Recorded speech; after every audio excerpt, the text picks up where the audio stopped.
Hi, this is Joe again with another movie review. And to ruin the summer for the kids, again, we're going to be discussing another uh, school movie. And the school movie was also a movie musical, and to this day, it's still one of the more popular musicals in movie history. And that's the 1978 film Grease, starring Olivia Newton-John and John Travolta. John Travolta was one of the hottest actors in Hollywood at the time. He just coming off a Walkabout Carter. That's when the television show we just got in store. A Walkabout Carter. So it was pretty hot on that show. And the year before, he just did what was the highest, or like the second highest gross movie behind Star Wars. The year before, which was of course Saturday Night Fever. So this is the very next year, 1978. And of course, Olivia Newton-John, who was the hottest singer at that time, or hottest female singer at that time. So you have two of the hottest people at that time in this one movie. And to this day, it's still considered, I think it was the most popular, one of the most popular movie musicals of all time. And of course, I think also one of the reasons is that you have the horniest bunch of teenagers, kind of like when I did my Bo Durham review some time ago, where I called it the horniest baseball team in baseball movie history. This is the horniest bunch of teenagers, and kind of set the trend. When into the 1980s, when you have a lot of these horny teen sex comedies. This movie kind of like set the trend. But this movie is actually based on a Broadway show of the same name that started in 1972. And I don't know how long the original run of the show was, but they did have two revivals on Broadway. Just want to get, if I have time to discuss that. But the original movie, in case you don't know what the simple plot is the same for the Broadway show as the movie. There's about a bunch of kids in a fictional high school called Rydell High School in LA. And Olivia Newton-John plays a girl named Sandy who's from Australia. And originally she was supposed to spend just the summer here, or summer in LA. And she meets John Travolta's character and they immediately fell in love, so hanging out all the time together, going on dates, mostly hanging out on the beach. And then of course when the summer was over, she's going to move back to Australia. Well, that's what John Travolta thought, and it turns out that her family moved home, or moved to LA, because they saw how much Sandy loved it, and they loved it too, so they immigrated to the United States, and they decided to move and stay in LA permanently. And that's basically what the beginning of the film was. Of course, John Travolta is the leader of this gang called the T-Birds. And pretty much all the guys in John Travolta's gang were romantically involved with a girl gang called the Pink Ladies. And the leader of the Pink Ladies was played by Stockard Channing, played Rizzo, who kind of plays like the slut in the movie. And of course, she was not the original cast member. The original one who played the part in the Broadway show was Andrea Barbeau. I will pronounce the last name right. Who of course they once starred as Bea Arthur's daughter in the 70s television show Maude. And that's who originally played the part. So you had Stockard Channing, who I think she did a great job playing the part. I think they all did. All the cast members did. But of course, the problem I have with this movie is that the characters are like, at least, in some cases, at least in Olivia Newton-John's case, she was like 12 years older than what the part is. Kind of like when Jennifer Grey was in Dirty Dancing. She was supposed to be playing a 17-year-old, when in reality she was actually 27.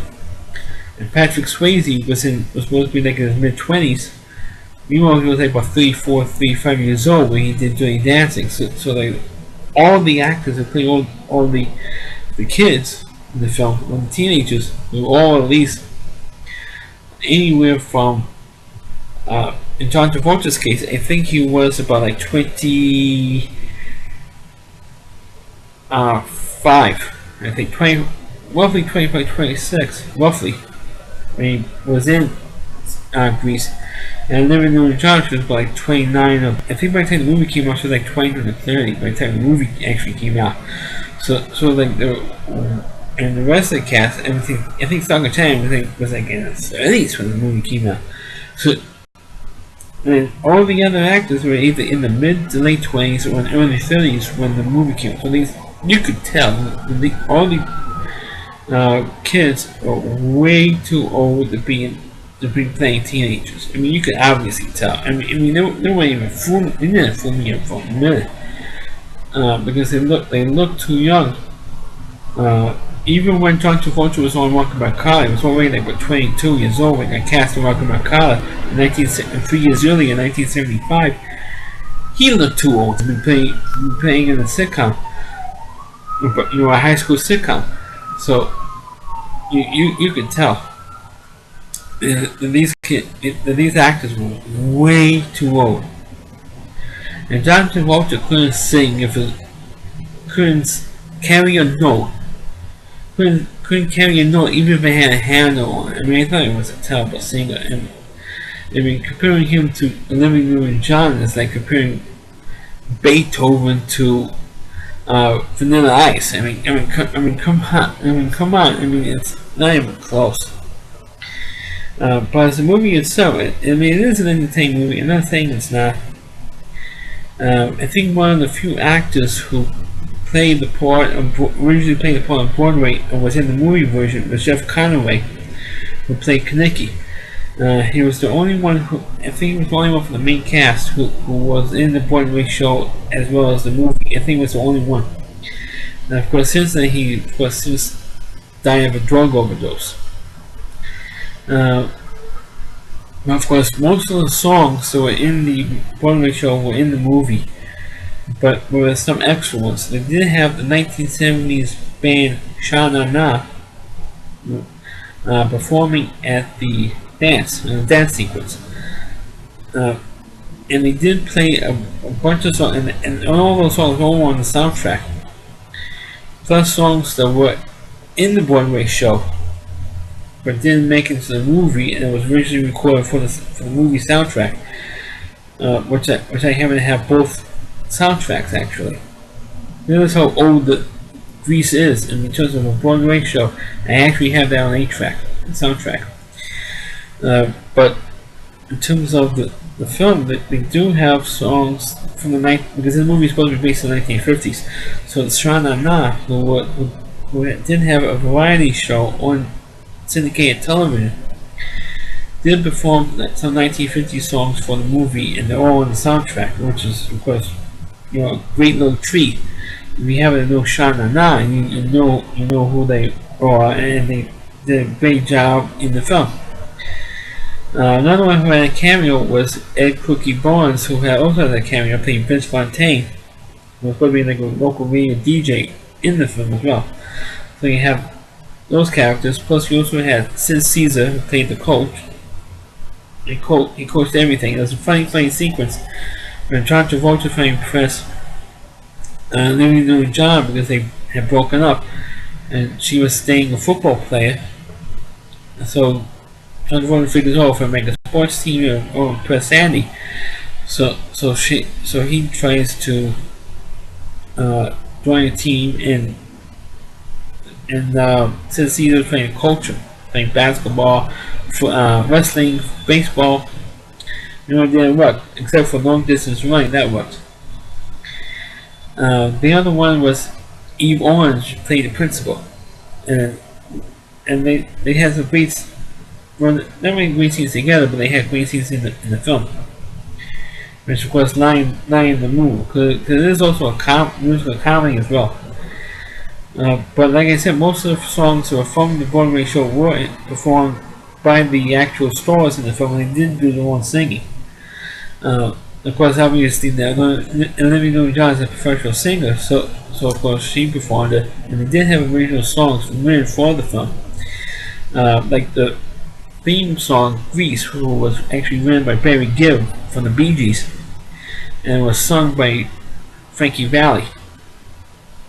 Because I don't know what the original theme song was for, I don't remember, from the Broadway show. So they had to put in the theme for the opening credits. So that's what they did. And it's also the same song used in the closing credits. So it's the same song. Nothing new added for the closing theme than it was in the opening theme. Because it's exactly the same song. And two other songs were also added for the movie version. One was called that Olivia Newton-John sings, which is the first real solo in the film. It was called Simply Devoted to You, which, if you believe what was in the Jennifer Lopez movie The Wedding Planet, the song that caused the most divorces. What I mean by that is, naturally, of course, when two people get married, they have like a wedding song. And when a couple dances their first dance as a married couple to Simply Devoted to You by Olivia Newton-John, they get the most divorces.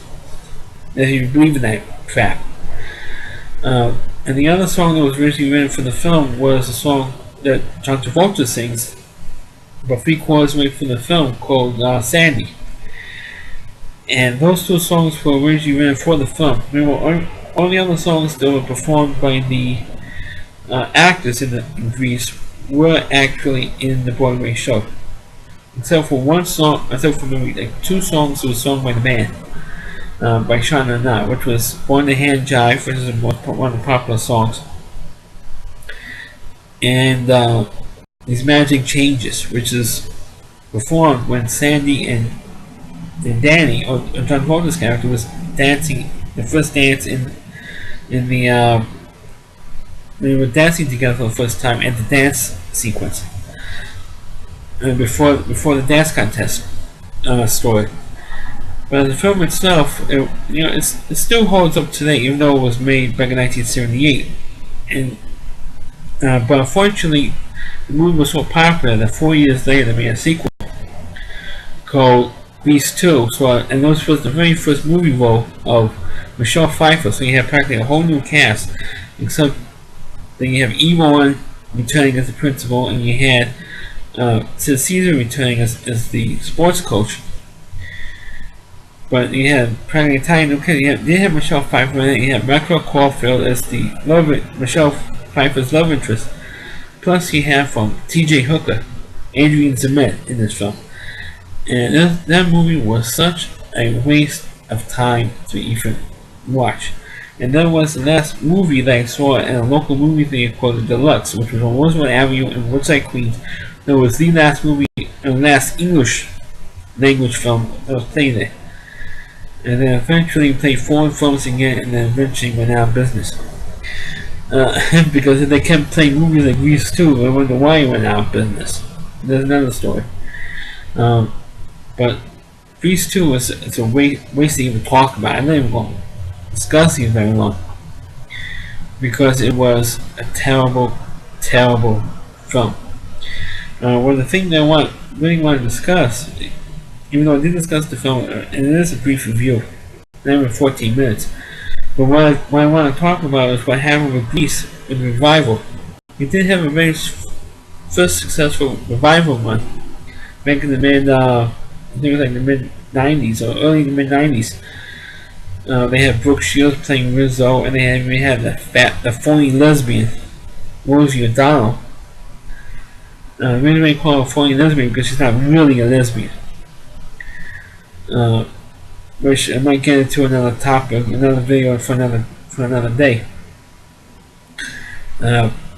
So that revival was successful for a little while. Then last maybe like 2 or 3 years, and then they made another revival of Grease. And the problem with the two revival shows, or two revival versions of Grease, is that they copied the movie. Because the movie was so popular, they copied the movie, not the original source material, which was the original Broadway version. So like I said, when they made the second revival, they decided to make like a reality show around that. And what they did was they picked, kind of like with American Idol, where you could pick the winner for the internet vote, who would play Danny, the two leads, Danny and Sandy. And during and this reality show aired during the summer or March of I think like 2006, I believe. Yeah, 2006. I think in March of 2006. And what they did was they brought out as a special guest judge for a while, when NBC usually dubbed, or hyped, I should say, hyped as the original Sandy, Olivia Newton-John, which took me off and took a lot of people off, especially those in the New York City area, because back in the day, from 1972 to 1984, WPIX Channel 11 here in New York aired a children's television show, and I used to watch this show because I was at the right age for it at that time, which was called The Magic Wand. It was hosted by two women, and maybe you do a review of that show. They had two women. One of them named was Carol Demas and Paula Janis, were the two women who co-hosted, not only co-hosted, but they also co-created the show.